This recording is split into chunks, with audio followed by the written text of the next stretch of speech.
Hello everyone. So today I'll be speaking on AVN of femur head.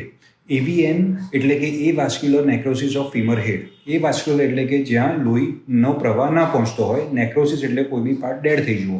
Femur હેડ એટલે આપણું heap joint કે આપણે જે થાપાનો જે બોલ કહીએ એને ફીમર હેડ કહેવામાં આવે છે.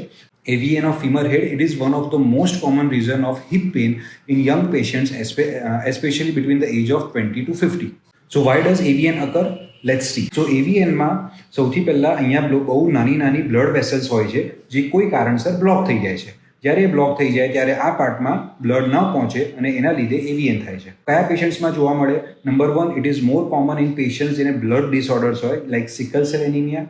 Number 2, it is more commonly scene after Covid, especially જે પેશન્ટ્સને એડમિટેડ રહ્યા હોય અને લોંગ સ્ટીરોઇડના ઇન્જેક્શન્સ આપ્યા હોય એ બધા પેશન્ટ્સમાં વધારે જોવા મળે છે. Number 3, it is common after any fracture of the hip, like અહીંયા આગળ આ હિપ જોઈન્ટમાં નેક ફીમર ફ્રેક્ચર થાય તો એ પેશન્ટ્સમાં એવીએન વધારે જોવા મળે છે. Number 4, it is common after any other injury of the hip joint like hip dislocation. તો આ બધા પેશન્ટ્સમાં એવીએનના ચાન્સીસ હોય છે. This is all about the basic thing of AVN. So patients મારી પાસે કેવી રીતે પ્રેઝન્ટ કરે છે? પેશન્ટ્સને સૌથી પહેલાં હિપ પેન હોય છે કે થાપામાં દુખાવો થાય છે અને એની સાથે પેશન્ટ જ્યારે લંગડાય છે જેને અમે એન્ટાલ્જિક ગેટ કહીએ. તો જ્યારે લંગડાતું પેશન્ટ હોય અને હિપમાં પેન હોય તો એ સૌથી પહેલાં ઇટ ઇઝ અ સાઇન કે પેશન્ટને એવીએન ડેવલપ થઈ રહ્યું છે. તેના સિવાય ઘણા પેશન્ટ્સ એવું હોય છે કે બેક પેન હોઈ શકે કે ઇનફેક્ટ ઇવન ની પેન સાથે પણ પ્રેઝન્ટ કરે છે. એ પેશન્ટ્સમાં પણ ઘણીવાર ની અને બેકમાં એક્સરેમાં બધું નોર્મલ હોય અને બેઝિકલી એનું કોઝ હિપ હોય અને એ પેશન્ટ્સમાં બી એવીએન ડાયગ્નોઝ થતું હોય છે. સો ઇન્વેસ્ટિગેશનમાં અમે સૌથી પહેલાં એક્સરે કરીએ છીએ અને એક્સરેમાં આપણે એવીએનના પેશન્ટનો એક્સરે છે કે જેમાં જોઈ શકીએ છીએ આ એની લેફ્ટ સાઈડ છે, આ રાઈટ સાઈડ છે. રાઈટ સાઈડમાં હિપ જોઈન્ટની કોંગ્રુઇટી મેન્ટેન છે પણ અહીંયા આગળ અમને લીઝન દેખાઈ રહ્યું છે કે નેક્રોસિસ થયું છે. So this is basically a stage 2 of the AVN. Stage 1માં એક્સરે ફાઇન્ડિંગ્સ એકદમ નોર્મલ હોય છે અને એ ખાલી એમઆરઆઈમાં પકડી શકીએ છીએ. અહીંયા આગળ આ સ્ટેજ 2 ડેવલપ થયું છે એટલે અહીંયા આગળ ઓલરેડી હેડની કોંગ્રુઇટી નોર્મલ છે પણ અહીંયા આગળ લીઝન દેખાય છે. લેફ્ટ સાઈડમાં જોઈએ તો અહીંયા આગળ આના કરતાં એની કોંગ્રુઇટી જે છે એ થોડીક ઇરેગ્યુલર થઈ છે. તો ધીસ ઇઝ ધ સ્ટેજ 3. અને સ્ટેજ 4 તમે ઇમેજમાં જોઈ શકો છો કે સ્ટેજ 4માં ઓલરેડી કમ્પ્લીટ હિપમાં આર્થરાઇટિસ થઈ જાય છે અને એના લીધે ઓલરેડી આર્થરાઇટિસ થવાના લીધે હિપ જોઈન્ટમાં સ્પેસ જતી રહે છે અને એ પેશન્ટ્સમાં only hip replacement is the option for the treatment. તો હવે આપણે આવીએ ટ્રીટમેન્ટ પાર્ટમાં. સો ટ્રીટમેન્ટમાં સૌથી પહેલાં મેડિકલ મેનેજમેન્ટમાં એસ્પિરિન નામની ટેબ્લેટ આપીએ છીએ જે કોમનલી હાર્ટ પેશન્ટ્સ લેતા હોય છે અને એ it is a basically blood thinner tablet. એટલે જ્યારે બ્લડ આપણું થિન થાય તો અહીંયા આગળ વેસલ્સમાં જે ઓલરેડી ફંક્શનિંગ વેસલ્સ હોય એમનું ફ્લો વધે તો એના લીધે નેક્રોસિસ થતું અટકી શકે છે. અને અધર મેનેજમેન્ટ ઇઝ બિસફોસ્ફોનેટ્સ નામની ટેબ્લેટ્સ આવે છે કે જે ત્યાં આગળ બોન ફોર્મેશન વધારે છે. પણ સ્ટીલ બોથ મેડિકેશન્સ લેવા છતાં બી એ clinically it is proven that it is not that effective in preventing or treating AVN. So majority patients usually need a surgical option. So what are the surgical options? Number 1 is core decompression. Core decompression એટલે કે આ એક બોન model છે.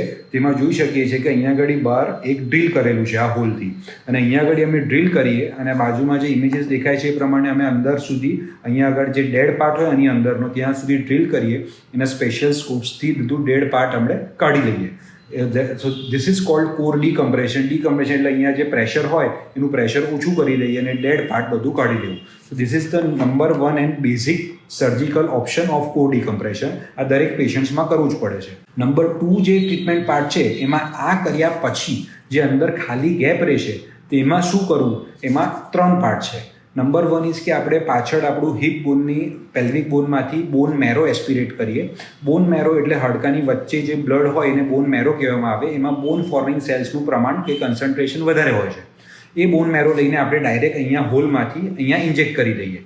પણ એ બોન મેરોમાં કેમ કે એનું કન્સન્ટ્રેશન્સ acceptable લેવલે ના હોય તો ઘણીવાર એ પાછું બેકઆઉટ થઈ જાય કાં તો ત્યાં આગળ જે સેલ્સ હોય એ ઇનફ બોન ફોર્મ ના કરી શકે. નંબર 1 ઇઝ કે બોન મેરો ડાયરેક્ટ પુટ કરવું. Number 2 which is more advisable કે એને કન્સન્ટ્રેટ કરીએ, એમાં બોન ફોર્મિંગ સેલ્સ કન્સન્ટ્રેટ કરીએ અને એના પછી અંદર મૂકીએ which is called bone marrow aspiration conjugate. And એના માટે એક સ્પેશિયલ મશીન આવે છે and it takes around 15 to 20 minutes to process.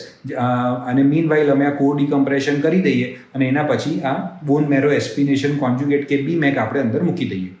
Third option is કે જેમાં સ્ટેમ સેલ્સ. હવે stem cells is basically a cell કે જે દરેક ટાઈપનું સેલ ફોર્મ કરી શકે. આમાં આપણે ખાલી બોન ફોર્મિંગ સેલ્સ આપણને જોઈએ છે વિચ આર ધ ઓસ્ટિયોબ્લાસ્ટ.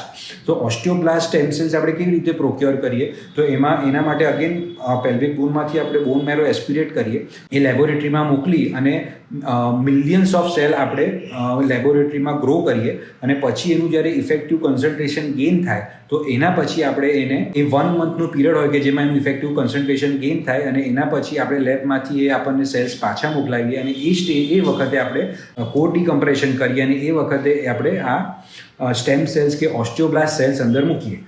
એનાથી બોન ફોર્મિંગ કેપેસિટી જે હોલ રહી ગયું હોય એ વધારે હોય અને એના લીધે બોન ફોર્મ વધારે વહેલું થાય તો ઇટ ગિવ્સ બેટર આઉટકમ.